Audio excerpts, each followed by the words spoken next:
So I'm here in Provence, and we've had a great week of lessons, very intensive lessons, and we had a wonderful master class at the Chateau de Deubner yesterday. That was a lot of fun. The students all performed so well, really made me proud, and I think they learned a lot also in playing for each other and for the audience that came.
Work on our acting a little bit.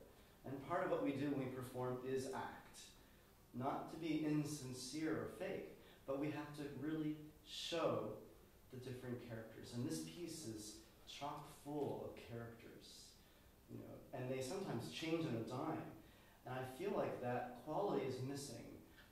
Anyway, what this is really about is telling a story, which has been the theme for all four of you guys. Whether you're doing a solo Bach piece or a concerto, or an elegy, or one of the greatest sonatas, you're all telling stories. And that's the most important thing. And this whole week we've been talking about the process of communicating, right?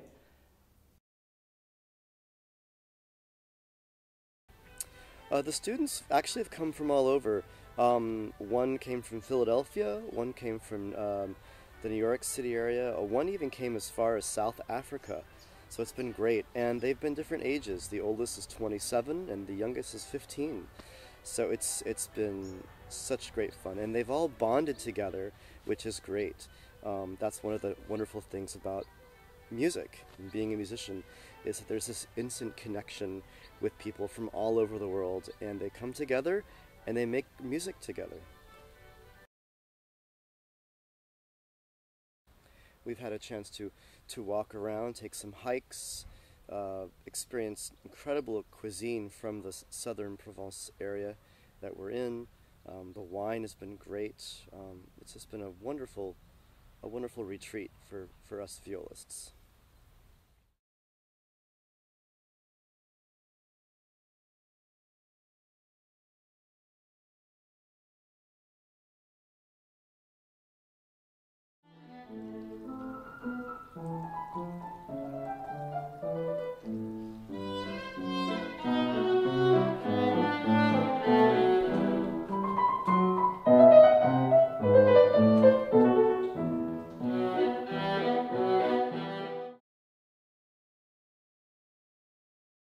One of the reasons I wanted to do this retreat in Europe was because this is where a lot of the music that we learn and perform came from. France, Germany, Italy.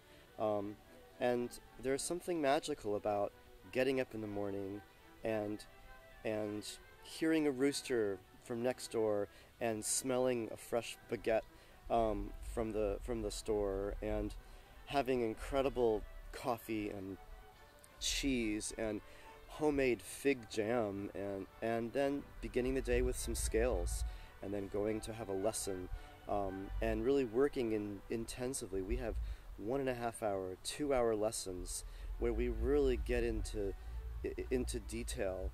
And then in the master class, we discuss performance anxiety and how to convert trepidation into just sheer exhilaration.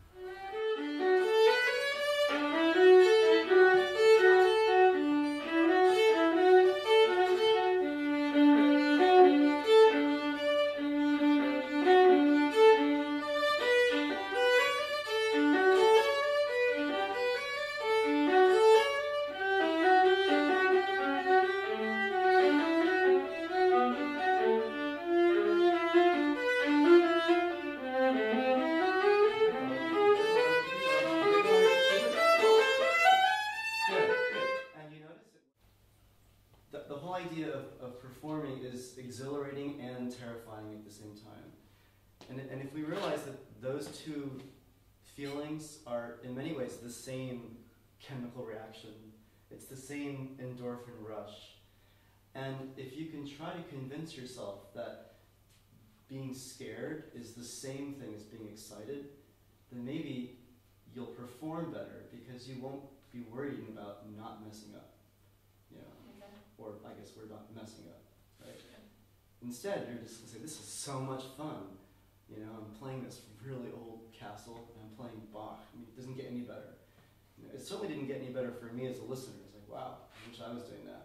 So that's the first thing that came to my mind, was that I could sense this inner battle going on between, let's just hold it together. We're almost done. Only 5,000 more notes. Okay, 4,000 more notes. You know, but and the other thing is when you would make a little mistake is a bad word. You know, I could tell you were saying, "Oh gosh," and everyone saw that, of course. But if you hadn't done that, we probably would have caught less of them. Okay. If you know what I mean. Yeah. Okay. And so I think what you should try to do when you're performing is just let it all go. Whatever happens.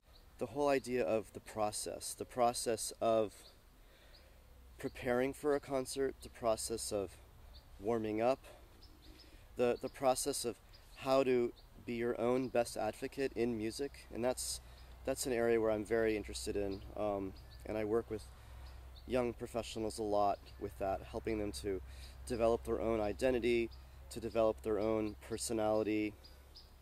And that's been a lot of fun because very often the only thing people really need is to just believe that they can do anything they want. So that's been something that I've been really focusing on with students.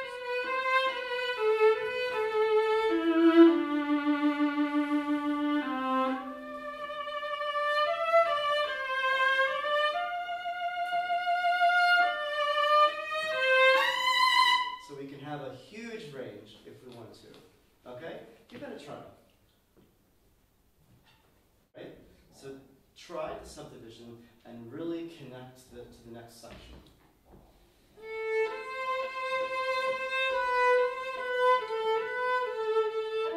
Good. Can you? What he writes is soft.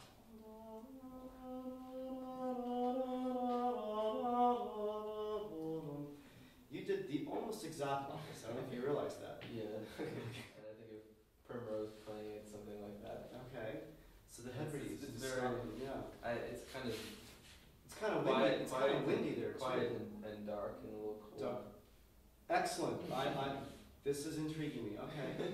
Good. But your vibrato sounds so cozy, like you're burrowed in an electric blanket, sipping some, noodle soup. It doesn't at all sound like I'm, in the moors, or something, or it's windy and, I think it's really great to crystallize an idea, and that will help us